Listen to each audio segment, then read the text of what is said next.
살아생전 전 세계 사람들이 주목하게 만들었던 당대 할리우드 각 분야 1인자들. 그런데 그들에게는 의외의 공통점이 하나 있었다. 잊으려 해도 잊히지 않는 고통스러운 기억이 그들을 독보적인 존재로 만들었던 것이다.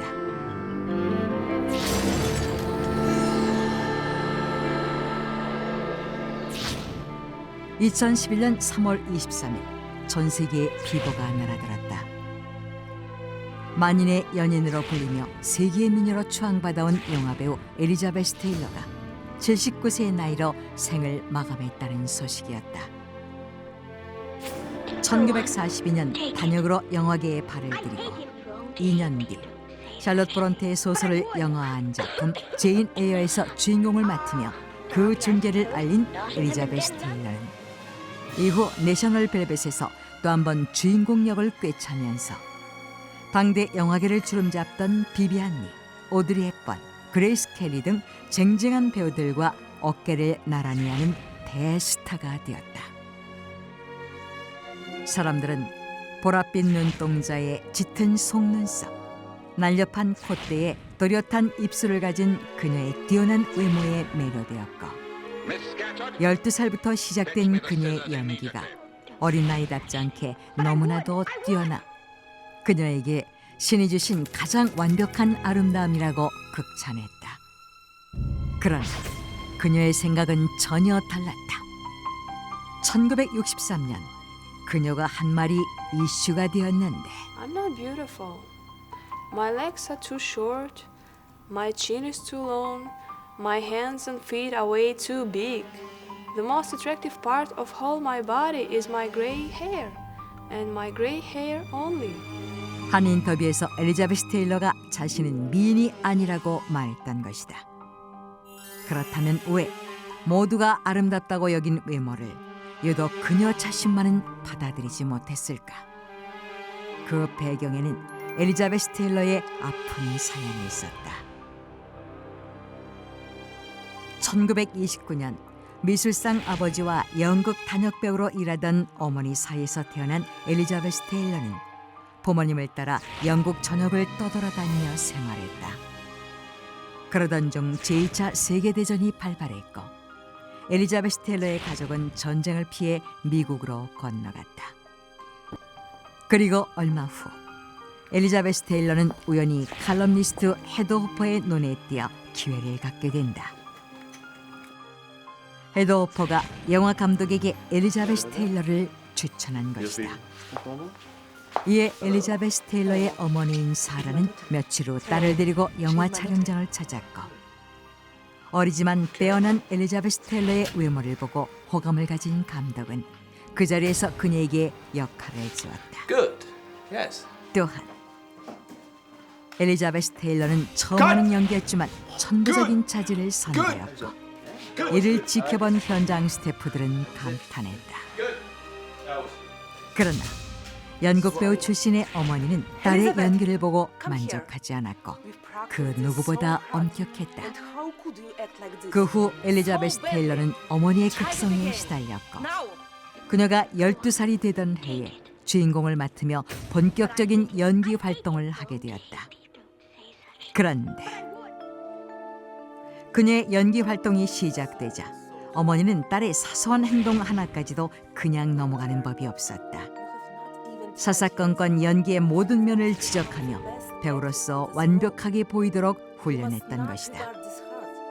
또한 어머니는 그녀에게 세계 최고의 영화배우가 되어야 한다고 끊임없이 강요했는데 그런 어머니의 시달림 속에 엘리자베스 테일러는 하루하루 지쳐갔다. 그리고 엘리자베스 테일러가 17살이 되던 해 세계 최고의 가수 하워드 휴즈가 그녀에게 청혼을 했다. 하지만 그녀는 단호하게 거절했다. 그런데 그녀와 달리 엘리자베스 테일러의 어머니는 하워드 휴즈와 결혼하길 강요했다. 그러자 그녀는 처음으로 어머니에게 반기를 들고 18살이 되던 1950년 그녀에게 청혼을 했던 유명 호텔 후계자 콘레드 힐튼과 결혼식을 올렸다. 그러나 어머니에 대한 반항심으로 했던 결혼은 결국 남편의 폭행과 도박으로 파탄을 맞았고, 그 후 7명의 남자와 8번의 결혼식을 올리면서 그녀는 남성 편력이라는 불명예스러운 꼬리표를 달고 가십 기사에 시달리게 되었다.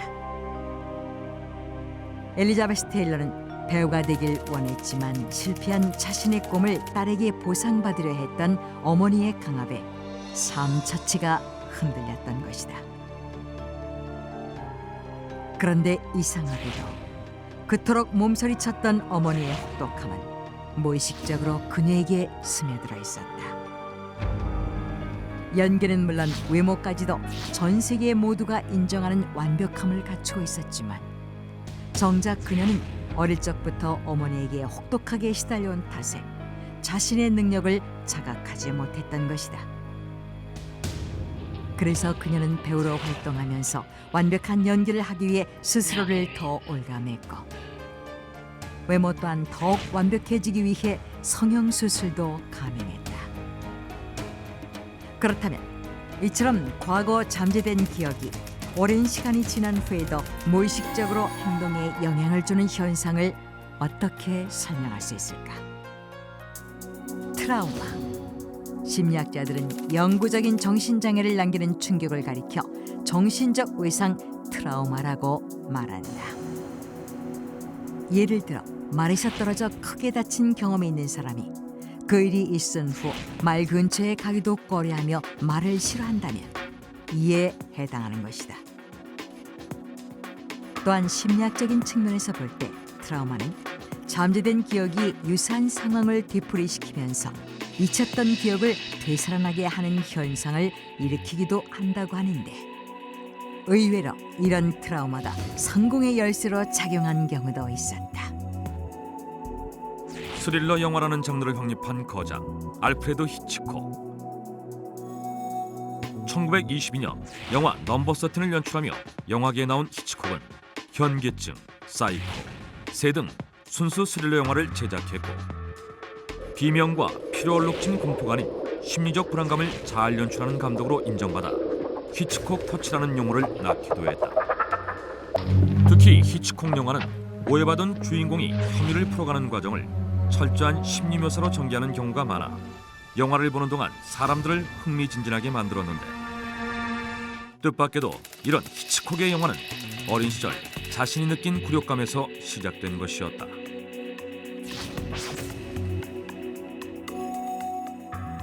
This morning, I did not wake up. After first call from you, I barely wake up. After 2 or 3 times of calling me, I'm sorry, mother. 히치콕의 어머니 엠마는 매일 밤 히치콕을 침대 끝자락에 세워놓고 그날 있었던 일을 보고하게 하는 이상한 의식을 거행했는데, 가족들은 그것을 밤의 고해성사라고 불렀다. While I was having dinner, I dropped some bread on the carpet. I'm sorry. I hate that. I will never forgive you about dropping any food on the floor ever. Okay. 밤의 고해성사는 히치콕이 성인이 되어서도 계속됐고, 그는 날마다 밤이면 처절한 굴욕감을 맛봐야 했던 것이다. 그런데 이러한 과정에서 히치콕 자신이 느낀 모멸감과 감정 변화는 인간 내면의 공포를 세밀하게 포착해서 자신의 영화에 고스란히 담겼고, 결국 그는 심리 스릴러의 거장으로 1인자가 됐다. 히치콕의 성공, 그것은 유년기의 트라우마에서 비롯됐던 것이다. 한편 부모의 부재가 트라우마로 작용한 1인자도 있었다.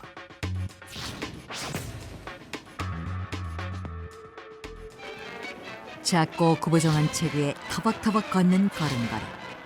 리틀 트램프라는 영화 속 주인공을 전 세계인의 머리에 각인시킨 찰리 채플린은 위대한 희극인으로 불리며 명성을 얻은 주인공이다. 그런데 이 이미지는 영국의 빈민가에서 자란 자신의 어릴 적 모습을 모티브로 한 것이었다. Me? 1889년 찰리 채플린이 태어나자 부모님은 이혼을 했고 얼마 후 알코올 중독자였던 아버지는 결국 과음으로 사망, 어머니는 정신병원에 수용되었다. 한편 부모의 이혼 후 고아원에 맡겨진 찰리 채플린은 엄격한 원장의 감시 아래 생활했는데 그에게 있어 고아원에 있던 빅토리아풍의 뮤지컬은 원장의 무서운 매질 가운데의 위안이었다.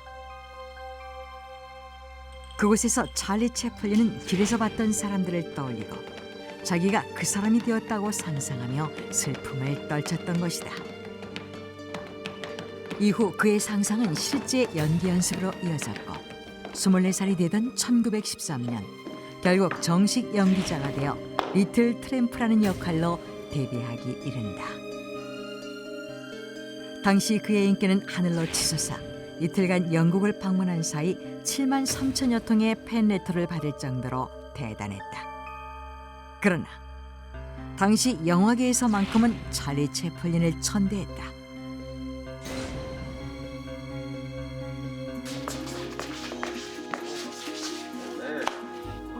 Oh, man, you stink. 채플린에게서 나는 고약한 냄새 때문이었다. 그는 아주 영리한 사람이었지만 무척 더러웠어요. 당대 동료 배우들은 채플린의 재치는 끔찍할 정도라고 회상했는데 채플린의 냄새는 형편없는 위생관념 때문에 생겨난 것이었다. 당시 채플린은 신발에서 양말까지 2주 동안 절대로 옷을 갈아입지 않았다고 하는데 채플린의 지독한 냄새 때문에 일을 거부하는 감독이 생겨날 정도로 그에게 악취는 치명적인 것이었다. 하지만 그는 별다른 노력을 하지 않았다. 채플린의 코믹한 연기와는 달리 그의 내면엔 불안과 괴상한 공포가 어지럽게 얽혀 있었기 때문이었다. 고아원에서 자라면서 그는 옷을 갈아입지 않았는데 부모님이 언제 찾아와 자신을 찾을지 모른다고 생각했던 것이다.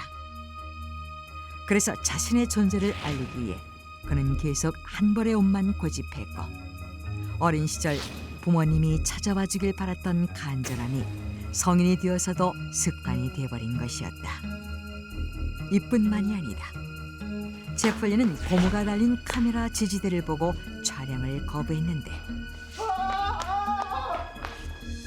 엄격한 고아원에서 원장이 때렸던 회초리에 달린 고무줄 때문에 그에겐 고무 공포증이 있었던 것이다. 이에 그는 평생 고무가 달린 삼각대를 쓰지 않는다는 조건하에 촬영을 했고 그의 주변엔 고무로 만든 물건은 없었다고 한다. 세계 최고의 희극인 찰리 채플린. 타인에게는 웃음을 주었지만 그 자신은 어린 시절 불행했던 환경에 짓눌려 벗어나지 못하고 있었다. 할리우드 각 분야에서 세계 1인자로 인정받았던 유명인들. 그들에겐 세상에 드러낼 수 없었던 트라우마가 있었고 아이러니하게도 그 트라우마가 그들을 독보적인 존재로 만든 걸음이 되었다.